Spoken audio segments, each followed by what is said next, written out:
नमस्कार, आप देख रहे हैं विमर्श न्यूज। मैं हूं आकाश आपके साथ। चुनाव का नतीजों का इंतजार करने के लिए 14 नवंबर का समय दिया गया है। चुनाव के एग्जिट पोल हमेशा सही संकेत नहीं देते रहे हैं। खास तौर पर राज्यों के जितने चुनाव हुए हैं उसके एग्जिट पोल सर्वे वास्तविकता को नहीं बता पाए हैं। इस बार मतदान में महिलाओं की भागीदारी की बढ़ जाने की वजह से और वोटिंग प्रतिशत बढ़ जाने की वजह से सभी एग्जिट पोल गलत हो सकते हैं।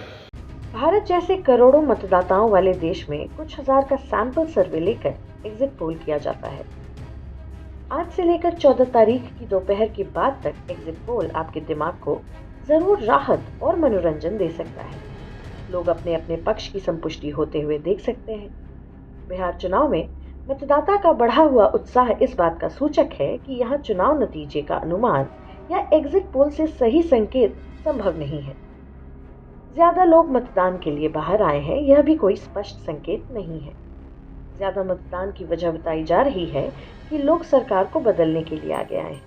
दूसरी वजह यह भी बताई जा रही है कि सरकार को बचाने के लिए भारी संख्या में लोग बाहर आए हैं। अभी तक चुनाव आयोग ने पहले चरण के महिला वोट प्रतिशत के बारे में जानकारी नहीं की है, परंतु आप जिस बूथ पर जाएं, टेलीविजन मीडिया या सोशल मीडिया पर लाइव देखें, महिलाओं ने लंबी कतार लगाकर वोट दिया है।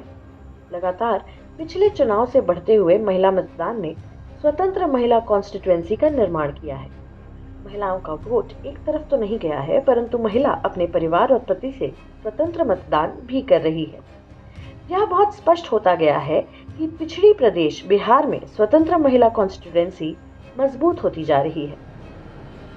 जैसा कि एग्जिट पोल को दिखाने का समय आ गया जान पड़ता है, आज के लिए मैसेज यही है कि चुनाव नतीजे को जानने की जल्दीबाजी से हम सबको बचना चाहिए। यह ऐसा रोचक चुनाव है जो अपने नतीजे के आधार पर सत्ता पक्ष और विपक्ष दोनों को बनाकर रखेगा और दोनों की चुनौतियां बढ़ती हुई दिखेंगी। सीमांचल के चुनाव नतीजे के बारे में अभी पोल सर्वे करने वाले समूह बात नहीं कर रहे हैं। अभी इस समाचार को तैयार करने तक मुख्य रूप से पहले चरण के चुनाव नतीजे के बारे में बात हो रही है। आज संपन्न चुनाव में गया जिला यानी मगध क्षेत्र की भागीदारी ध्यान दिलाता है, तो सीमांचल के जिलों में भागीदारी और चंपारण की भागीदारी भी ध्यान दिलाती है।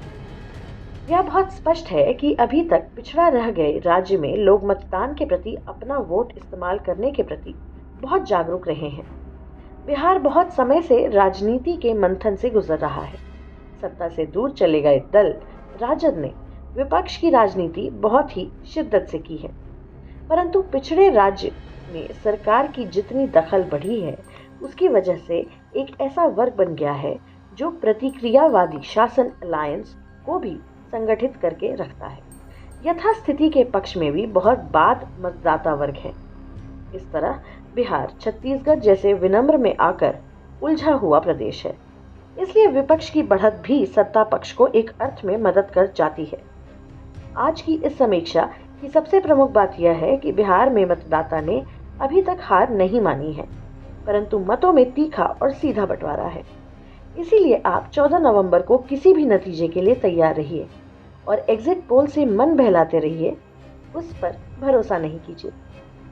पहले फेज के चुनाव में 65% से अधिक मतदान हुए और सेकेंड फेज में लगभग 70% से अधिक मतदान होने की संभावना है, क्योंकि 67% 5:30 बजे तक का रिपोर्ट है। तो ऐसे परिस्थिति में 70% से अधिक मतदान होंगे। ये बिहार के लोकतंत्र के लिए सुनहरा समय है कि आजादी के बाद सबसे अधिक मतदान बिहार में आज के तारीख में हो रहे हैं और बिहार के युवा, महिला, ईबीसी, पिछड़े, दलित समाज में जिस तरह मैंडेट देकर स्वर्ण समाज के सभी साथी ने बिहार के निर्माण के लिए अपना मतदान किया, बिहार के भविष्य के लिए किया और लगातार जो गाड़ी ट्रैक पर है बिहार, जिसको कहते हैं रफ्तार पकड़ चुका है बिहार, उस पर जनता का जो रुझान है, जो लोगों का स्नेह प्यार हमारे प्रत्याशियों को मिला है, इससे स्पष्ट दिख रहा है कि 2010 के रिजल्ट को भी हम पूरी तरह ब्रेक करेंगे और थंपिंग मेजोरिटी से बिहार में एनडीए की सरकार बनेगी। 14 तारीख के बाद बिहार जो है सफलताओं में गिना जाएगा।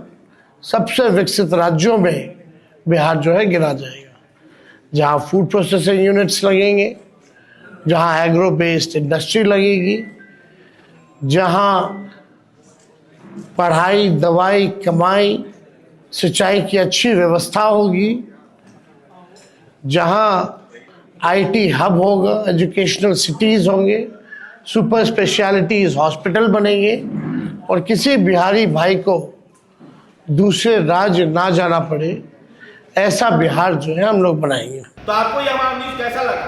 अगर आप हमारे चैनल को यूट्यूब पे देख रहे हैं तो लाइक करें, सब्सक्राइब करें तथा बेल आइकन दबाना ना भूलें, ताकि आपको हर पल का नोटिफिकेशन मिलते रहे। फेसबुक पे देख रहे हैं तो लाइक करें, फॉलो करें। तब तक के लिए राजनीतिक हल्कों की खबरों में बने रहने के लिए देखते रहें विमर्श न्यूज़।